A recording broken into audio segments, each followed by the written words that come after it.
Kadek Lastri Rahayu. Di sini saya akan mempresentasikan tentang kritisik kasus ibu hamil menurut manajemen Farne bersama dengan anggota kelompok saya.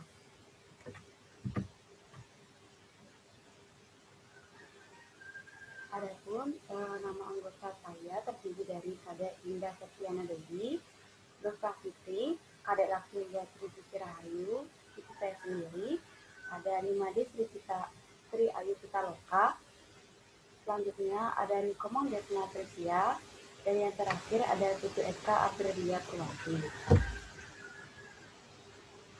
Adapun pokok pembahasan yang akan kita bahas di sini ada 4. Yang pertama, pengertian manajemen Farne. Yang kedua, langkah-langkah manajemen Farne. Yang ketiga, contoh kasus kebidanan menurut langkah Farne. Dan yang terakhir ada kritisik kasus menurut langkah Farne. Yang pertama itu ada pengertian manajemen Farne.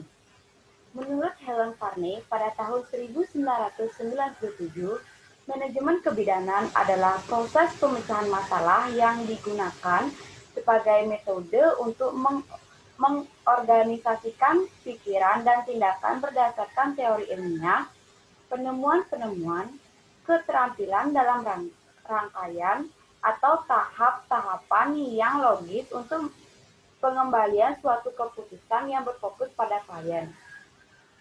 Adapun langkah-langkah manajemen Farne yang terdiri dari 7 langkah. Yang pertama, pengumpulan data. Yang kedua, ada interpretasi diagnosa dan masalah aktual. Yang ketiga, ada identifikasi diagnosa dan masalah potensial.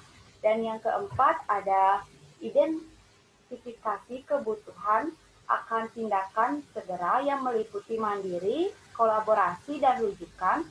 Yang kelima, ada perencanaan asuhan komprehensif. Yang keenam, ada pelaksanaan asuhan komprehensif. Dan yang terakhir, ada evaluasi asuhan. Nah, yang pertama, ada pengumpulan data. Pada langkah ini, kita harus mengumpulkan semua informasi yang secara akurat dan lengkap dari semua sumber yang berkaitan dengan kondisi klien. Untuk memperoleh data tersebut dapat kita lakukan dengan 5 cara. Nah, yang pertama itu ada anamnesis, yaitu pendapatan data secara subjektif dari pasien melalui biodata, riwayat menstruasi, persalinan dan nifas, biopsi psikospiritual, dan pengetahuan klien. Nah, yang kedua ada pemeriksaan fisik sesuai dengan kebutuhan dan pemeriksaan tanda-tanda vital. Yang ketiga itu ada pemeriksaan khusus, yaitu inspeksi, palpasi, auskultasi, dan perkusi. Selanjutnya, yang keempat itu ada meninjau catatan terbaru atau catatan sebelumnya. Dan yang terakhir ada pemeriksaan penunjang berupa tes laboratorium. Nah, yang kedua ada interpretasi diagnosa dan masalah aktual. Nah, pada langkah ini kita akan melakukan identifikasi terhadap diagnosa atau masalah berdasarkan interpretasi yang akurat atas data-data yang telah dikumpulkan pada pengumpulan data dasar. Nah, pada data dasar yang sudah dikumpulkan diinterpretasikan sehingga dapat merumuskan diagnosa dan masalah yang spesifik. Nah, selanjutnya akan dijelaskan oleh rekan saya, yaitu Kadek Linda Septiana Dewi. Baik, terima kasih atas waktu yang telah diberikan kepada saya. Perkenalkan, nama saya Kadek Linda Septiana Dewi, NIM 2006091002. Di sini saya akan melanjutkan yang dijelaskan oleh Laksmi.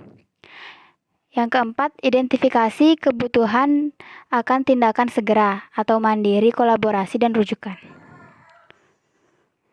Pada langkah ini, kita akan mengidentifikasi perlunya tindakan segera oleh bidan atau dokter dan atau untuk dikonsultasikan atau ditangani bersama dengan anggota tim kesehatan yang lain, sesuai dengan kondisi klien. Langkah ini mencerminkan kesinambungan dari proses penata laksanaan kebidanan. Jadi, penata laksanaan bukan hanya selama asuhan primer periodik atau kunjungan prenatal saja, tetapi juga selama wanita tersebut bersama bidan terus-menerus.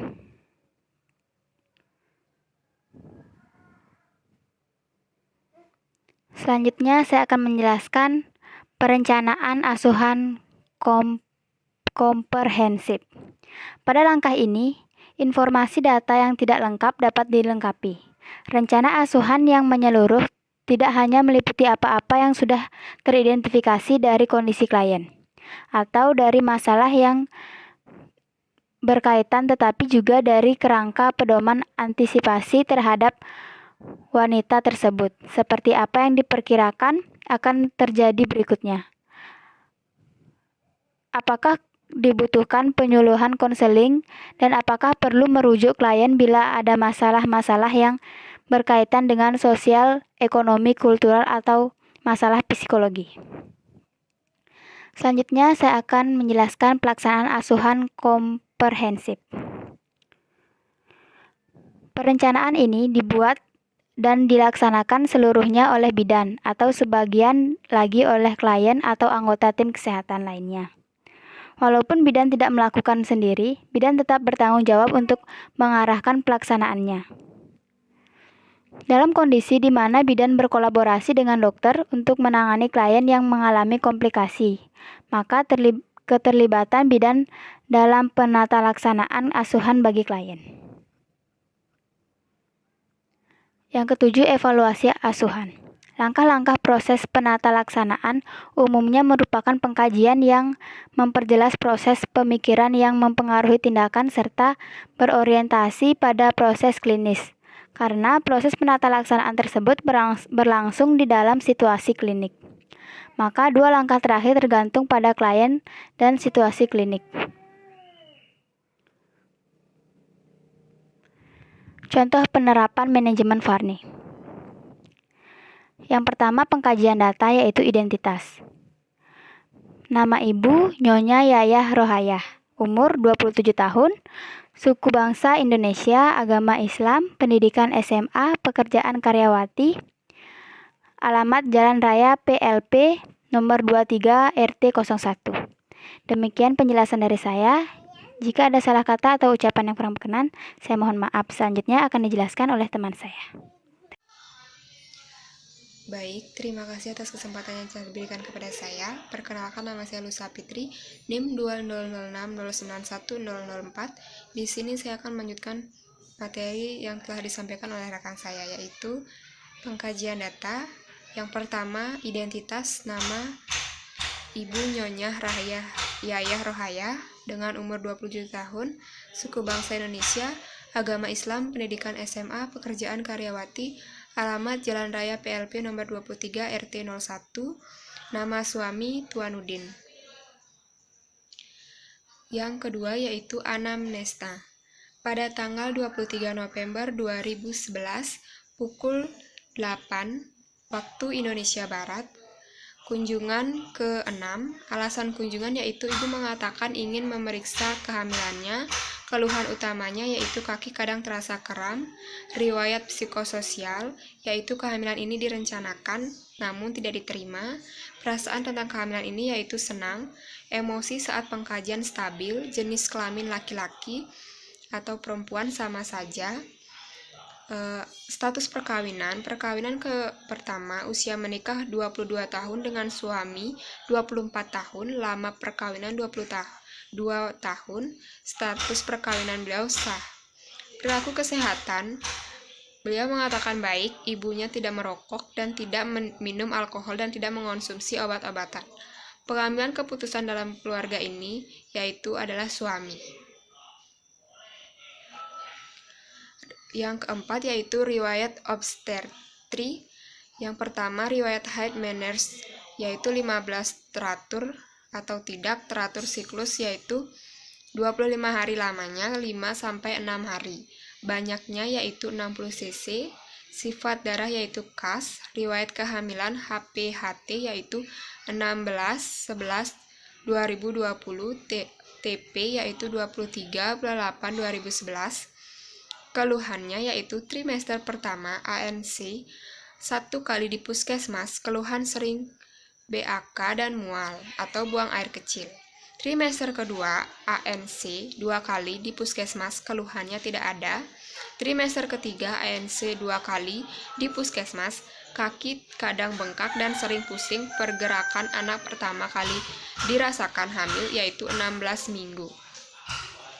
Pergerakan dalam 24 jam yaitu 10 sampai dengan 20 kali. Bila lebih dari 20 kali dalam 24 jam dengan frekuensi 15 detik, bila ada keluhan yang dirasakan yaitu tidak ada. Lalu berikutnya riwayat kehamilan, persalinan dan nifas yang lalu sekarang. Riwayat KB yaitu jenis kontrasepsi, tidak menggunakan alat kontrasepsi. Yang ketujuh yaitu riwayat kesehatan, penyakit kronik yang pernah diderita atau keturunan yaitu tidak ada, keturunan kembar yaitu ada.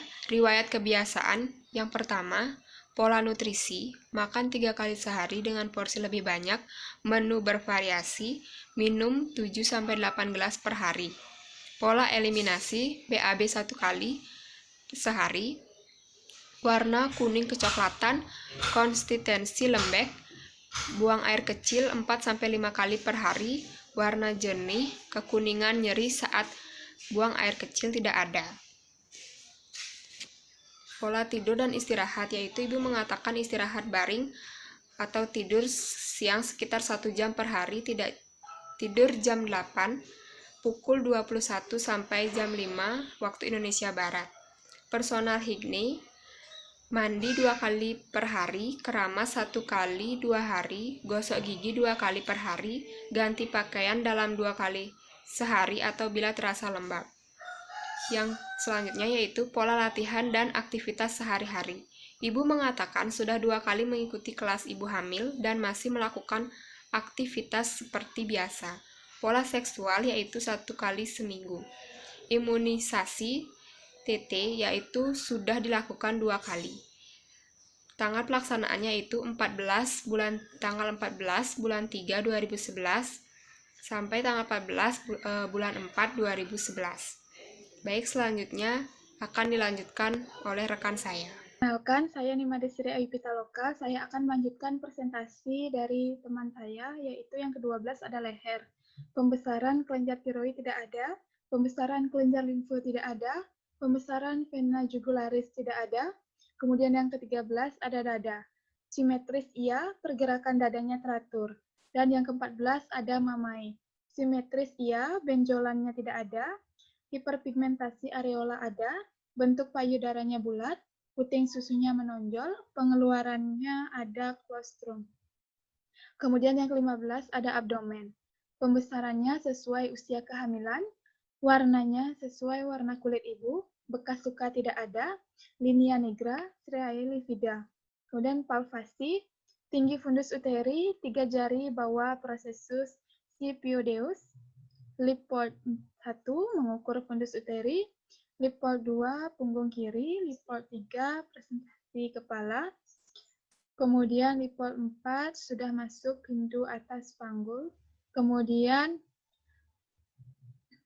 taksiran berat badan janin 2.790 gram, kemudian denyut jantung janin lebih dari 143 kali per menit.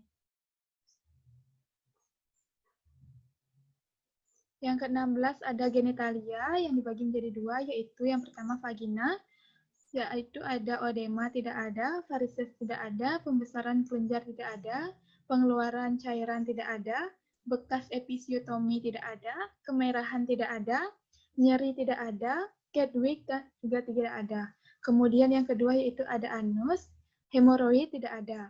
Dan yang ke-17 ekstremitas ada 2, yang pertama tangan. Kukunya bersih, odema tidak ada. Yang kedua kaki, varises tidak ada, odema tidak ada, refleks patella kanan atau kiri, positif. Kemudian yang ke-18, punggung. Lordosis iya, hiposis tidak, skoliosis tidak, ketuk vertebra tidak. Kemudian pemeriksaan penunjang tanggalnya 14 Juli 2011, darah hemoglobin 11 gram %, golongan darah O, resus positif, urin negatif, protein negatif, reduksi negatif, dan lain-lain itu negatif atau tidak ada. Kemudian interpretasi data, diagnosa gravida pertama, pertus tidak ada, dan abortus tidak ada. Usia kehamilan 34 minggu, janin tunggal, hidup, intrauteri. Data subjek, ibu mengatakan ini kehamilan anak pertama dan tidak pernah keguguran. Ibu mengatakan tidak memiliki riwayat penyakit kronik dan menular bersama keluarga. Ibu mengatakan kadang-kadang kaki terasa kram. Kemudian hari pertama, hari terakhir, tanggal 16 November 2010. Kemudian data objektif, keadaan ibu dan janin, yang itu ada tanda-tanda vital, di mana tekanan darahnya 120/70 mm hidrargyrum, nadinya 80 kali per menit, pernafasan 20 kali per menit, suhunya 36,7 derajat Celcius. Kemudian ada palpasi, yaitu tinggi fundus uteri, 3 jari di atas processus sifoideus. Kemudian lipod pertama menentukan letak bokong, lipod 2 punggung kiri, lipod 3 presentase kepala, lipod 4 sudah masuk pintu atas panggul. Kemudian taksiran berat badan janin 2.790 gram, denyut jantung janin lebih dari 143 kali per menit. Kemudian tanggal persalinan tanggal 23 Agustus 2011. Masalahnya kaki kadang terasa kram, kebutuhannya informasi tentang kehamilan saat ini. Kemudian yang ketiga, diagnosa potensial tidak ada. Yang keempat, tindakan segera tidak dilakukan. Yang kelima yaitu intervensi. Pertama, lakukan komunikasi interpersonal. Yang kedua, beritahu hasil pemeriksaan. Yang ketiga, ingatkan ibu untuk memperhatikan kebutuhan nutrisi dan cairan. Yang keempat, ingatkan ibu tentang pola istirahat. Yang kelima, ingatkan ibu untuk selalu menjaga personal hygiene. Yang keenam, jelaskan cara mengatasi ketidaknyamanan ibu.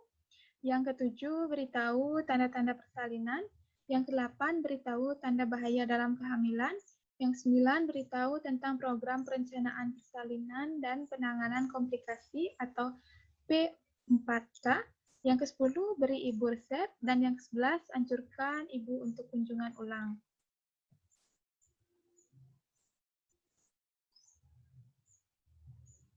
Dan yang terakhir itu implementasi. Yang pertama, melakukan komunikasi interpersonal dengan ibu agar tercipta suasana yang nyaman, serta membina hubungan baik dan saling percaya antara ibu dan bidan. Yang kedua, memberitahukan hasil pemeriksaan bahwa keadaan ibu dan janin baik. Kemudian, tanda-tanda vital, tekanan darahnya 120/70 mm hidrargyrum, nadinya 80 kali per menit, pernafasannya 20 kali per menit, suhunya 36,7 derajat Celcius, palpasi. Tekanan fundus uteri, 3 jari bawah processus sifoideus. Kemudian lepod pertama menentukan letak bokong, lepod 2 punggung kaki, lepod 3 presentasi kepala, lepod 4 sudah masuk pintu atas panggul. Kemudian taksiran berat badan janin 2.790 gram, denyut jantung janin lebih dari 143 kali per menit, tanggal persalinan 23 Agustus 2011. Baik, sekian yang bisa saya sampaikan. Selanjutnya akan disampaikan oleh rekan saya. Terima kasih. Terima kasih atas kesempatan yang telah diberikan oleh rekan saya. Sebelumnya, perkenalkan nama saya Putu Eka Aprilia Purwanti dengan NIM 2006 091013. Pada kesempatan kali ini, saya akan melanjutkan materi selanjutnya, yaitu langkah yang keenam, yaitu implementasi. Di mana implementasi ini bertujuan untuk melakukan komunikasi interpersonal dengan ibu agar tercipta suasana yang nyaman, serta untuk membina hubungan yang baik dan saling percaya antara ibu dengan bidan. Yang kedua yaitu memberitahukan hasil pemeriksaan bahwa keadaan ibu dan janin itu baik. Selanjutnya ada pemeriksaan tanda-tanda vital yang terdiri dari tekanan darah 120/70 mmHg, nadi 80 kali per menit, pernafasan 20 kali per menit dengan suhu 36,7 derajat Celcius. Selanjutnya ada palpasi yaitu TFU 3 jari bawah prosesus Scipiodeus MD 29. Leopold 1 menentukan letak bokong, Leopold 2 punggung kiri, Leopold 3 presentasi kepala, Leopold 4 sudah masuk pintu atas panggul, TBBJ 2790 gram, DJJ lebih dari 143 kali per menit, dan TP 23 bulan Agustus tahun 2011.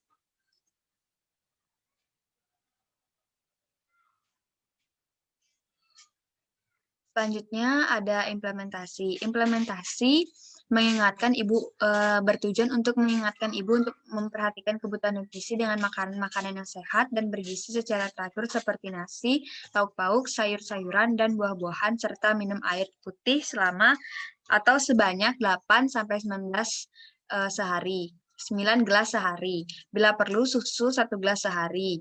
Tidak ada pantangan makanan apapun bagi mengingat ibu untuk memperhatikan pola istirahat dengan beristirahat ketika merasa lelah dan tidak bekerja terlalu berat, tidur siang 1-2 jam sehari, dan tidur malam 7-8 jam sehari. Selanjutnya itu ada mengingatkan ibu untuk selalu menjaga personal hygiene, yaitu mandi 2 kali sehari, keramas 1 kali 2 hari, gosok gigi 2-3 kali sehari, dan mengganti celana dalam minimal 2 kali sehari atau setelah buang air kecil maupun buang air besar. Selanjutnya ada menjelaskan ketidaknyamanan ibu, yaitu kaki ibu kadang kram yang diakibatkan peredaran darah pada kaki kurang lancar. Cara mengatasi hal tersebut, bila ibu duduk hindari menekuk kaki dan tidur miring ke kiri untuk mencegah tertekannya vena cava inferior.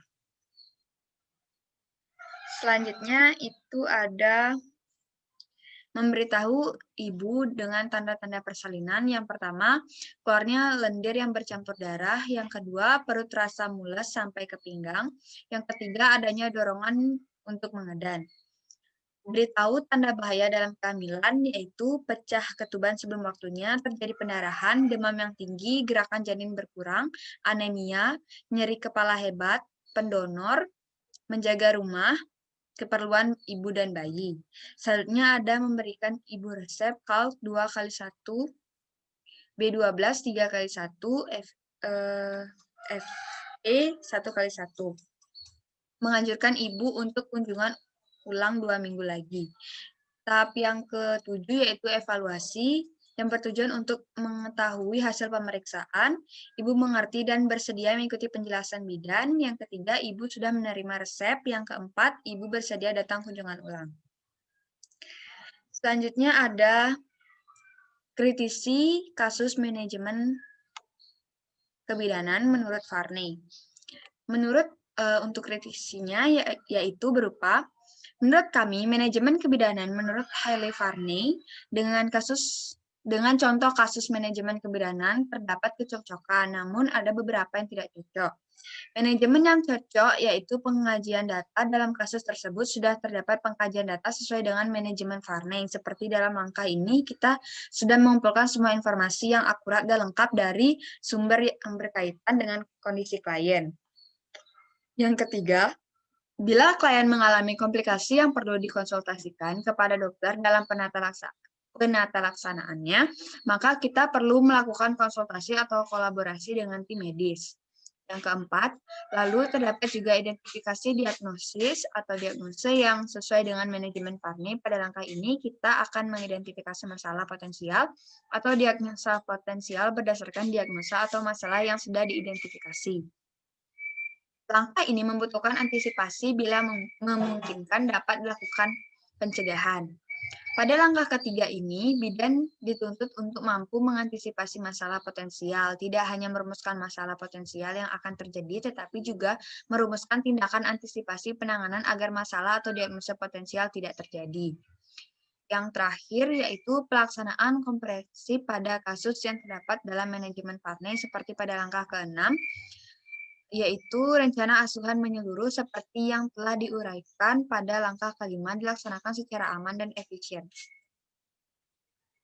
Yang terakhir yaitu perencanaan. Perencanaan ini dibuat dan dilaksanakan seluruhnya oleh bidan atau sebagian lagi oleh klien atau anggota tim kesehatan lainnya. Walaupun bidan tidak melakukannya sendiri, bidan tetap bertanggung jawab untuk mengarahkan pelaksanaannya. Dalam kondisi di mana bidan berkolaborasi dengan dokter untuk menangani klien yang mengalami komplikasi, maka keterlibatan bidan dalam penata laksanaan asuhan bagi klien adalah tetap bertanggung jawab terhadap terlaksananya rencana asuhan bersama yang menyeluruh tersebut.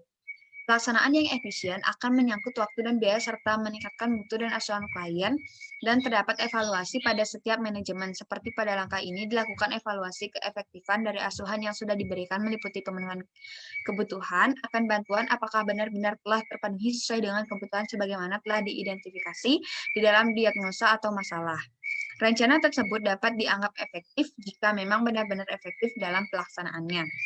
Langkah-langkah proses penata laksanaan umumnya merupakan pengkajian yang memperjelas proses pemikiran yang mempengaruhi tindakan serta berorientasi pada proses klinis.